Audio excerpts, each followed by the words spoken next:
Одоо ах нь бол энэ 30 гаруй жил энэ мөрөгдөд лом тоглож ирсэн юм байна. Яг үнэнгээд одоо мөрөгдөд ломын 5 дахь үеийн донтогч хүн байхгүй юу? Үнэхээр бүх өөртөө байсан сайхан амьдрал хань ижил өөр хүүхд бүгдийг хаяад ингээд энэ тоглоом золиос авсан байхгүй юу? Одоо ер нь тэгэл 30 гаруй жил мөрөгдөд лом тоглолцсон. Тэгээ да ялангуяа захин минь тоглоомыг энэ коронавирус гарсан л ковид энэс хойш хит их орсон байхгүй яах нь. Би ганцаараа яриа сууж идэг үе байсан гэж боддоо.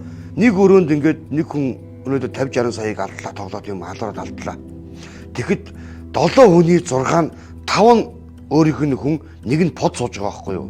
Энэ бол зөвхөн зохион байгуулалт залхал гэмтэрэг. Жишээ нь ингээд гэр орондоо ингээд гадаад дотор ажил хийж нэг цаг нэг айдаан дулаангад гараад тусаалсооч юм ингээд явж чадаа шууд уцаа хараад таныг тоглоод игээд ингээд буцаага алдчихдаг.